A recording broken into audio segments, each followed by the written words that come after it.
દોસ્તો મિત્રો, આજે એક જૂનો વિડીયો મળી ગયો છે.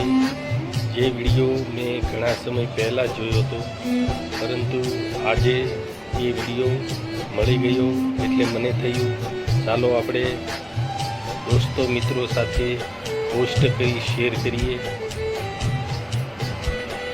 વિડીયોમાં ગામના પ્રદર્શનને બતાવવામાં આવ્યું છે કે આપણે આપણું જૂનું ગામ હતું એ કેવું હોય અને ગામડાના માનવી કેવા હોય એવું સુંદર રીતે બતાવવામાં આવ્યું છે. અને કોઈ માટીના ઘડતર ઘડવૈયાએ આ કલાત્મક રીતે ગામની અંદર માનવી કેવા હોય એ બધું બહુ સુંદર રીતે બતાવવામાં આવ્યું છે.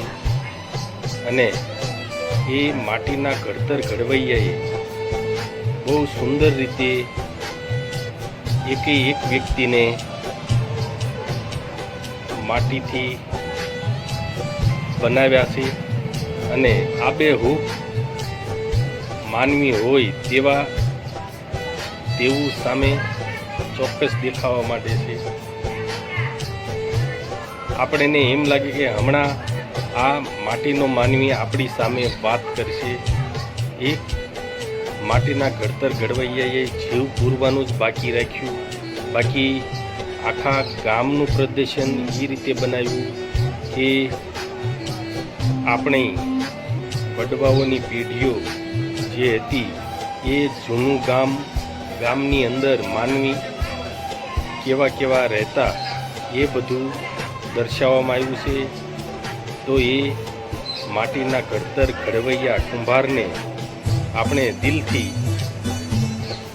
ધન્યવાદ આપું છું કે આવી એનામાં કલાકારી છે જે માટીમાંથી અસલ માનવી જેવા માણસો બનાવી અને આખા ગામનું પ્રદર્શન એ ભાઈએ બતાવી દીધું.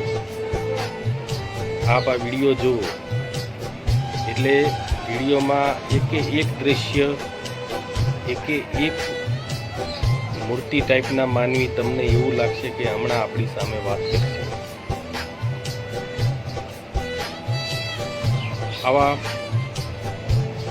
માટીમાંથી મૂર્તિ બનાવનાર એ કલાકારને દિલથી ધન્યવાદ આપું છું. આ જૂનો વિડીયો હતો, આજે ફરી મને જોવા મળ્યો એટલે મને થયું કે ચાલો આપણે ફેસબુકમાં પોસ્ટ કરીએ અને સૌ દોસ્તો મિત્રોને બતાવીએ. બહુ સુંદર રીતે માનવીની મૂર્તિઓ આ ભાઈએ બનાવી છે. એની કલાકારીને દિલથી સેલ્યુટ છે.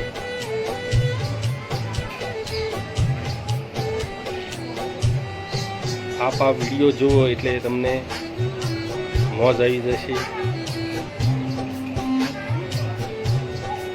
મને ઘણા 2-3 વર્ષ પહેલાં આ વિડીયો જોવા મળ્યો હતો, પણ હવે ફરી આવ્યો એટલે મને થયું કે ચાલો આપણે ફેસબુકમાં પોસ્ટ કરીએ.